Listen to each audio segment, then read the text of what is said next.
Last chapter, chapter 17, The Man with Two Faces. Figured I'd bust these out for the last chapter, but they're going to be a little hard to read with. So, alright. It was Quirrell. You! Gasped Harry.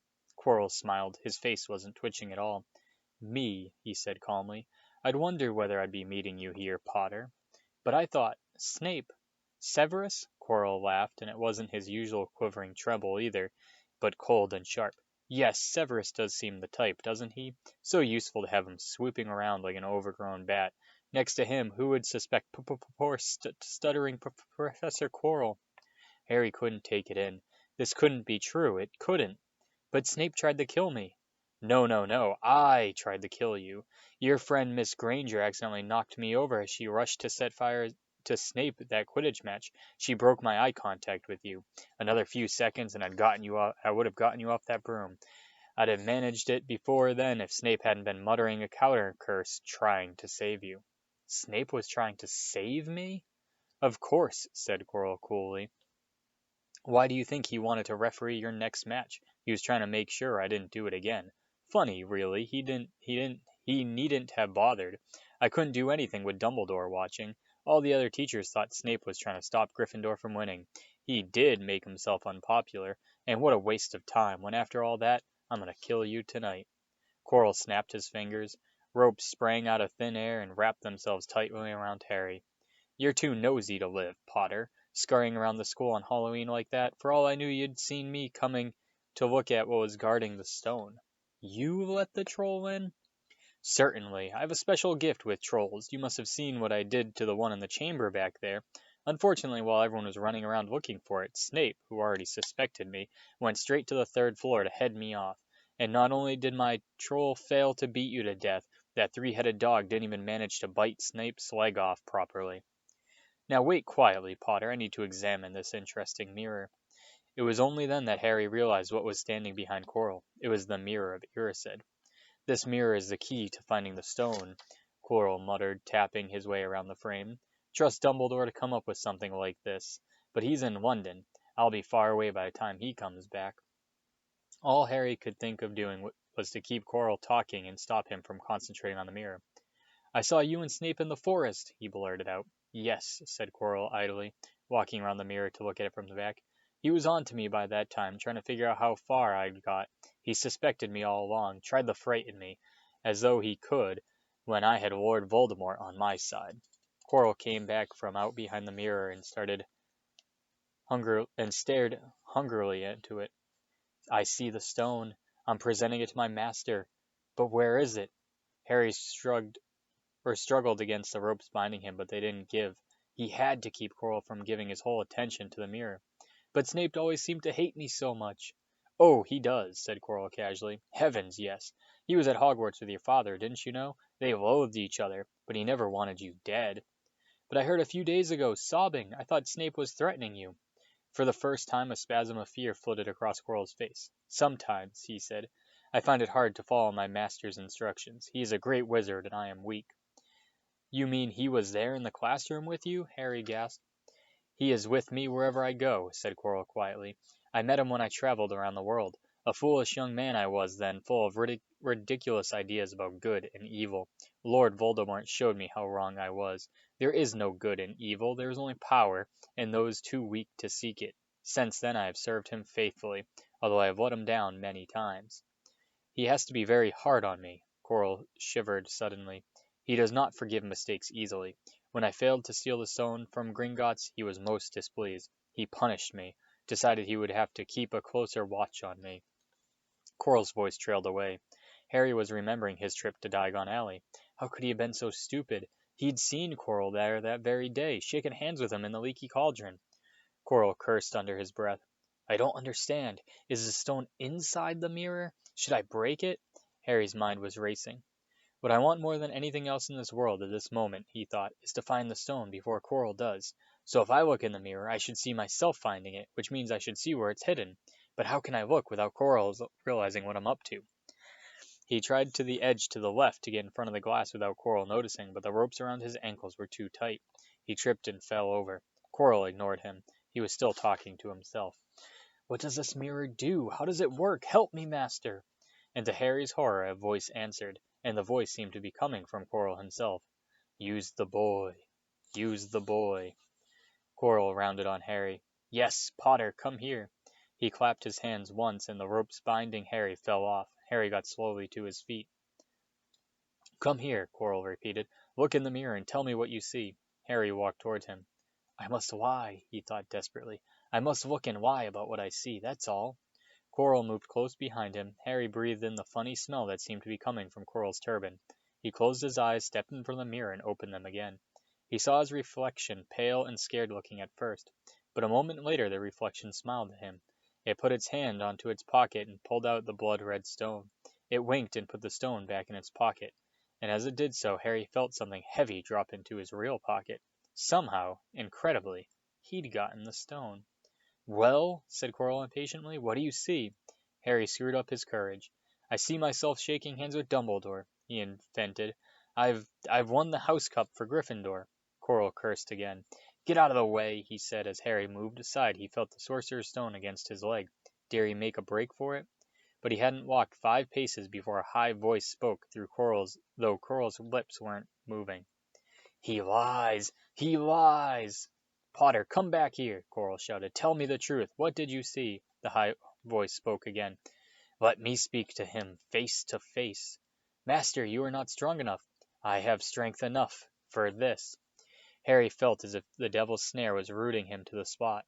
He couldn't move a muscle. Petrified, he watched as Quirrell reached up and began to unwrap his turban. What was going on?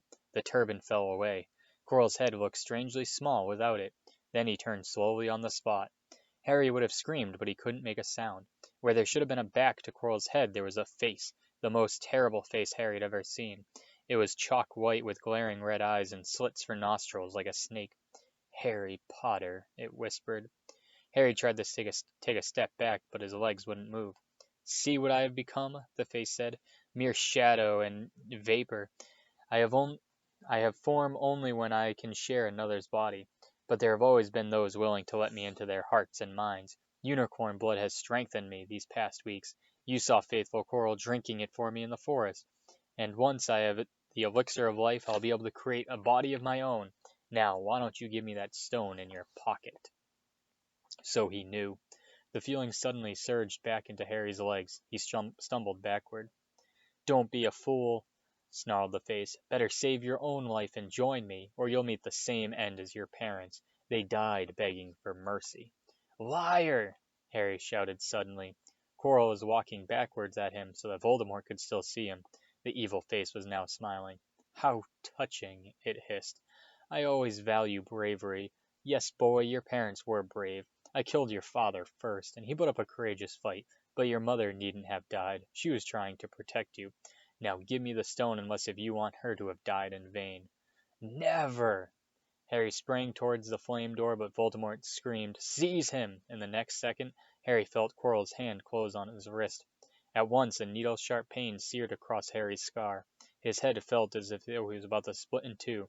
He yielded, struggling with all his might. To his surprise, Quirrell let go of him. The pain in his head lessened. He looked around wildly to see where Quirrell had gone, and he saw him hunched in pain, looking at his fingers, and they were blistering before his eyes. "Seize him! Seize him!" shrieked Voldemort again, and Quirrell lunged, knocking Harry clean off his feet, landing on top of him, both hands around Harry's neck. Harry's scar was almost blinding him with pain, yet he could see Quirrell howling in agony. "Master, I cannot hold him! My hands! My hands!" And Quirrell, though pinning Harry to the ground with his knees, let go of his neck and stared bewilderedly at his own palms. Harry could see that they looked burned, raw, red, and shiny. "Then kill him, fool, and be done!" screeched Voldemort. Quirrell raised his hand to perform a deadly curse, but Harry, by instinct, reached up and grabbed Quirrell's face. "Arrgh!" Quirrell rolled off him, his face blistering too, and then Harry knew. Quirrell couldn't touch his bare skin, not without suffering terrible pain. His only chance was to keep a hold of Quirrell, keep him in just enough pain to stop him from doing a curse.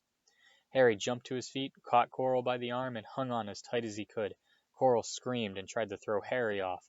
The pain in Harry's head was building. He couldn't see.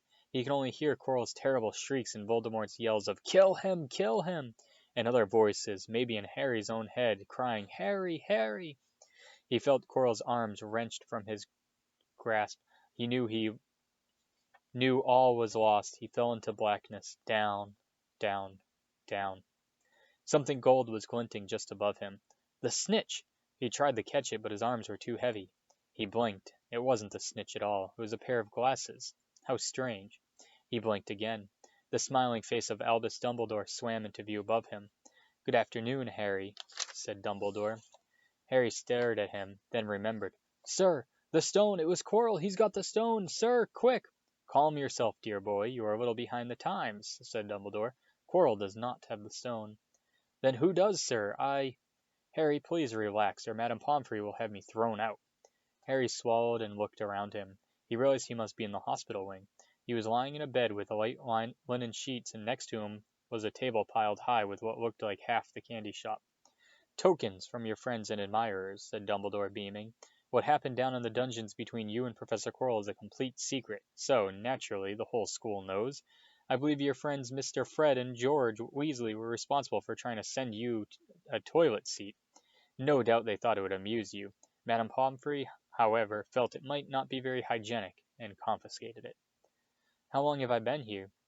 "3 days. Mr. Ronald Weasley and Miss Granger will be most relieved you have come round. They have been extremely worried."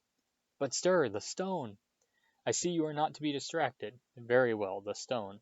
Professor Quirrell did not manage to take it from you. I arrived in time to prevent that, although you were doing very well on your own, I must say." "You got there? You got Hermione's owl?"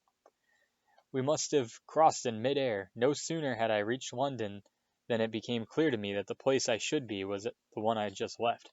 I arrived just in time to pull Quirrell off you." "It was you!" "I feared I might be too late." "You nearly were. I couldn't have kept him off the stone much longer." "Not the stone, boy. You. The effort involved nearly killed you. For one terrible moment there I was afraid it had.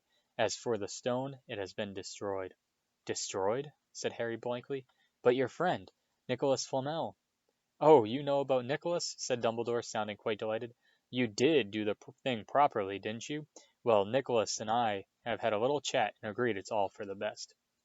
"But that means he and his wife will die, won't they?" "They have enough elixir stored to set their affairs in order, and then yes, they will die." Dumbledore smiled at the look of amazement on Harry's face. "To one as young as you, I'm sure it seems incredible, but to Nicholas and Perenelle, it's really like going to bed after a very, very long day. After all, to the well-organized mind, death is but the next great adventure. You know, the stone was really not such a wonderful thing. As much money and life as you could want, the two things most human beings would choose above all. The trouble is, humans do have a knack of choosing precisely those things that are the worst for them." Harry lay there lost for words. Dumbledore hummed a little and smiled at the ceiling. "Sir," said Harry, "I've been thinking. Sir, even if the stone's gone, you know who. Call him Voldemort, Harry. Always use the proper name for things. Fear of a name increases fear of the thing itself." "Yes, sir. Well, Voldemort's going to try other ways of coming back, isn't he? He hasn't gone, has he?" "No, Harry, he has not. He is still out there and somewhere, perhaps looking for another body to share. Not being truly alive, he cannot be killed. He left Quirrell to die. He shows just as little mercy to his followers as he does his enemies. Nevertheless, Harry, while you may have only delayed his return to the powers, it will merely take someone else who is prepared to fight what seems to be a losing battle next time. And if he is delayed again and again, why, he may never return to power." Harry nodded but stopped quickly, because it made his head hurt. Then he said, "Sir, there are some other things I'd like to know, if you can tell me. Things I want to know the truth about." "The truth," Dumbledore sighed, "is a beautiful and terrible thing, and therefore should be treated with great caution. However, I shall answer your questions unless I have very good reason not to, in which case I'll beg you forgive me. I shall not, of course, lie. Well, Voldemort said that he only killed my mother because she tried to stop him from killing me. But why would he want to kill me in the first place?" Dumbledore sighed very deeply at this time. "Alas, the first thing you ask me I cannot tell you. Not today. Not now. You will know one day. Put it from your mind for now, Harry. When you are older, I know you hate to hear this, but when you are ready, you will know." And Harry knew it would be no good to argue. "But why couldn't Quirrell touch me?" "Your mother died to save you. If there is one thing Voldemort cannot understand, it is love. He didn't realize that love, as powerful as your mother's for you, leaves its own mark. Not a scar, no visible sign. To have been loved so deeply, even though the person who is loved is gone, will give us protection forever. It is in your very skin. Quirrell, full of hatred, greed, and ambition, sharing his soul with Voldemort, could not touch you for this reason. It was agony to touch a person marked by something so good. Dumbledore now became very interested in a bird out on the window sill, which gave Harry time to dry his eyes on the sheet. When he had found his voice again, Harry said, "And the invisibility cloak? Do you know who sent it to me?" "Ah, your father happened to leave it in my possession, and I thought you might like it." Dumbledore's eyes twinkled. "Useful things. Your father used it mainly for sneaking off to the kitchens to steal food when he was here. And there's something else." "Fire away." "Quirrell said Snape." "Professor Snape, Harry." "Yes, him. Quirrell said he hates me because he hated my father. Is that true?" "Well, they did rather detest each other, not unlike yourself and Mr. Malfoy. And then your father did something Snape could never forgive." "What?" "He saved his life." "What?" "Yes," said Dumbledore dreamily. "Funny the way people's minds work, isn't it? Professor Snape couldn't bear being in your father's debt. I do believe he worked so hard to protect you this year because he felt that would make him and your father even. Then he could go back to hating your father's memory in peace." Harry tried to understand this, but made his head pound, so he stopped. "Sir, there's one more thing." "Just the one?" "How did I get the stone out of the mirror?" "Ah, now I'm glad you asked me that. It was one of my more brilliant ideas, and between you and me that's saying something.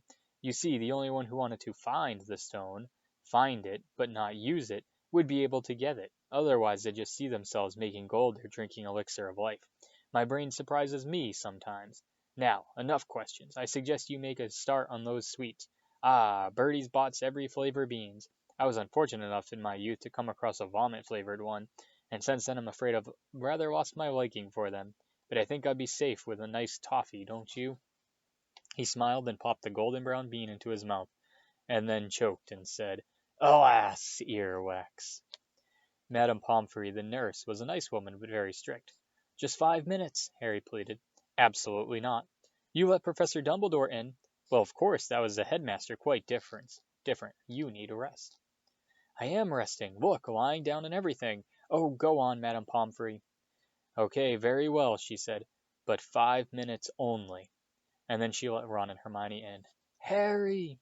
Hermione looked ready to fling her arms around him again, but Harry was glad she held herself in as her head was still very sore. "Oh, Harry, we were sure you were going to—" "Dumbledore was worried." "The whole school's talking about it," said Ron. "What really happened?" It was one of those rare occasions when a true story is even more strange and exciting than the wild rumors. Harry told them everything: Quirrell, the mirror, the stone, and Voldemort. Ron and Hermione were a very good audience. They gasped in all the right places. When Harry told them what was under Quirrell's turban, Hermione screamed out loud. "So the stone's gone?" Ron said finally. "Flamel's just going to die?" "That's what I said, but Dumbledore thinks that—" What was it? To the well-organized mind, death is but the next great adventure. I always said he was off his rocker," said Ron, looking quite impressed at how crazy his hero was. "So what happened to you two?" said Harry. "Well, I got back all right," said Hermione. "I brought Ron around. That took a while. We were dashing up to the Owlery to contact Dumbledore when we met him in the entrance hall. He already knew. He just said, 'Harry's gone after him, hasn't he?' and hurtled off to the third floor." "Do you think he meant to do it?" said Ron, "sending you your father's cloak and everything?" "Well," Hermione exploded, "if he did, I mean to say, that's terrible. You could have been killed." "No, it isn't," said Harry thoughtfully. "He's a funny man, Dumbledore. I think he sort of wanted to give me a chance. I think he knows more or less everything that goes on here, you know. I reckon he had a pretty good idea we were going to try, and instead of stopping us, he just taught us enough to help. I don't think it was an accident he let me find out about how the mirror worked. It's almost like he thought I had the right to face Voldemort if I could." "Yeah, Dumbledore's off his rocker all right," said Ron proudly. "Listen, you gotta be up for the end of the year feast tomorrow. The points are all in and Slytherin won, of course. You missed the last Quidditch match. We were steamrolled by Ravenclaw without you, but the food will be good." At that moment Madame Pomfrey bustled over. "You've had nearly 15 minutes. Now out," she said firmly. After a good night's sleep, Harry felt nearly back to normal. I want to go to the feast, he told Madame Pomfrey as she straightened as many candy boxes. I can, can't I? Professor Dumbledore says you are allowed to go, she said stiffly, as though in her opinion Professor Dumbledore didn't realize how risky feasts could be. And you have another visitor. Oh, good, said Harry. Who is it? Hagrid slided through the door as he spoke. As usual, when he was indoors, Hagrid looked too big to be allowed. He sat down next to Harry, took one look at him, and burst into tears. It's all my ruddy fault, he sobbed, his face in his hands. I told the evil how to get past Fluffy. I told him it was the only thing he didn't know, and I told him you could have died, all for a dragon egg. I'll never drink again. I should have been chucked out and made my alive as a muggle. Hagrid, said Harry, shocked to see Hagrid shrieking with grief and remorse, giant tears leaking down to his beard. Hagrid, he'd found out somehow. This is Voldemort we're talking about. He would have found out even if you hadn't told him. And you could have died, sobbed Hagrid. And don't say the name. Voldemort, Harry bellowed, and Hagrid was so shocked he stopped crying. I met him and I'm calling him by his name. Please cheer up, Hagrid. We saved the stone. It's gone. He can't use it. Have a chocolate frog. I got loads. Hagrid wiped his nose on the back of his hand and said, That reminds me, I got you a present. It's not a Stroat sandwich, is it? Said Harry anxiously, and at last Hagrid gave a weak chuckle. Nah, Dumbledore gave me the day off yesterday to fix it. Of course, he should have sacked me instead. Anyway, got you this. It seemed to be a handsome leather-covered book. Harry opened it curiously. It was full of wizard photographs. Smiling and waving at him from every page were his mother and father. Sent owls off to your parents' old school friends asking for photos. I know you didn't have any. Do you like it? Harry couldn't speak, but Hagrid understood. Harry made his way down to the end-of-the-year feast alone that night. He had been held up by Madame Pomfrey's fussing about, insisting on giving him one last checkup, so the great hall was already full. It was decked out in the Slytherin colors of green and silver to celebrate Slytherin winning the House Cup for the 7th year in a row. A huge banner showing the Slytherin serpent covered the wall behind the high table. When Harry walked in, there was a sudden hush, and then everyone started talking loudly at once. He slipped into a seat between Ron and Hermione at the Gryffindor table and tried to ignore the fact that people were standing up to look at him. Fortunately, Dumbledore arrived moments later. The babble died away. Another year gone, Dumbledore said cheerfully, and I must trouble you with an old man's wheezing waffle before we sink our teeth into this delicious feast. What a year has it been! Hopefully your heads are a little fuller than they were. You have the whole summer ahead of you to get them nice and empty before next year starts. Now, as I understand it, the House Cup here needs awarding, and the points stand thus. In 4th place, Gryffindor with 312 points. In 3rd, Hufflepuff with 352. Ravenclaw has 426, and Slytherin 472. A storm of cheering and stamping broke out from the Slytherin table. Harry could see Draco Malfoy banging his goblet on the table. It was a sickening sight. Yes, yes, well done, Slytherin, said Dumbledore. However, recent events must be taken into account. The room went very still. The Slytherin smiles faded a little. Said Dumbledore. I have a few last-minute points to dish out. Let me see. Yes. First, to Mr. Ronald Weasley. Ron went purple in the face, and he looked like a radish with a bad sunburn. For the best-played game of chess Hogwarts has seen in many years, I award Gryffindor House 50 points. Gryffindor cheers nearly raised the bewitching ceiling. The stars overhead seemed to quiver. Percy could be heard tell the other prefects, My brother, you know, my youngest brother, got past McGonagall's giant chess set. At last there was silence again. Second, to Miss Hermione Granger, for the use of cool logic in the face of fire, I award Gryffindor House 50 points. Hermione buried her face in her arms. Harry strongly suspected she had burst into tears. Gryffindors up and down the table were beside themselves. They were 100 points up. Third, to Mr. Harry Potter, said Dumbledore. The room went deadly quiet.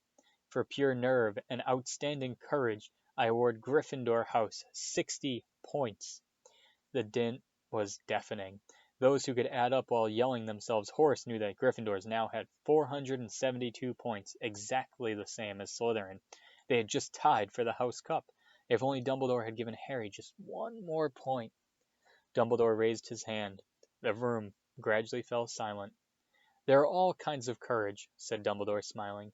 It takes a great deal of bravery to stand up to our enemies, but just as much to stand up to our friends. I therefore award 10 points to Mr. Neville Longbottom. Someone standing outside the great hall might as well thought that some sort of explosion had taken place. So loud was the noise that erupted from the Gryffindor table. Harry, Ron, and Hermione stood up to yell and cheer as Neville, white with shock, disappeared under a pile of people hugging him. He had never won so much as a point for Gryffindor before. Harry, still cheering, nudged Ron in the ribs and pointed at Malfoy, who couldn't have looked more stunned and horrified if he just had the body-bind curse put on him. Which means, Dumbledore called over the storm of applause, for even Ravenclaw and Hufflepuff were celebrating the downfall of Slytherin. We need a change of decoration. He clapped his hand. In an instant, the green hangings became scarlet and silver became gold. The huge Slytherin serpent vanished, and a tower Gryffindor lion took its place.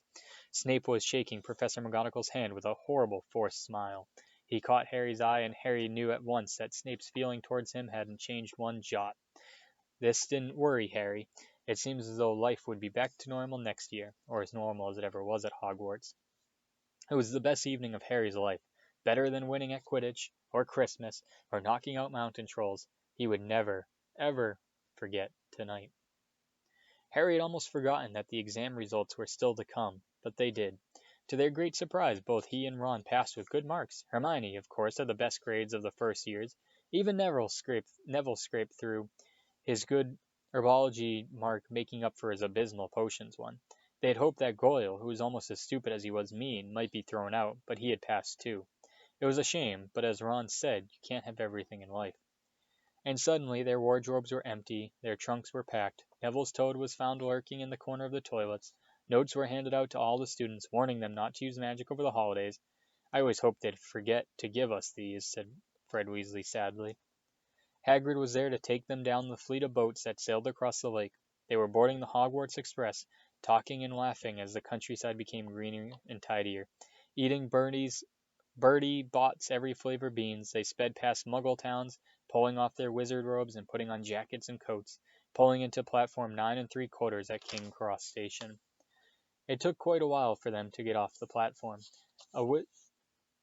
A wizened old guard was up by the ticket barrier, letting them go through the gate in twos and threes so they didn't attract attention by bursting out of solid wall all at once, alarming the Muggles. You must come and stay this summer, said Ron. Both of you. I'll send you an owl. You must come and stay this... Thanks, said Harry. I'll need something to look forward to. People jostled them as they moved forward towards the gateway back to the Muggle world. Some of them called, Bye, Harry. See you, Potter. Still famous, said Ron, grinning at him. Not where I'm going, I promise you, said Harry. He, Ron, and Hermione passed through the gateway together. There he is, Mom, there he is, look! It was Ginny Weasley, Ron's youngest sister. But she wasn't pointing at Ron. Harry Potter, she squealed. Look, Mom, I can see. Be quiet, Ginny, it's rude to point. Mrs. Weasley smiled at them. Busy year, she said.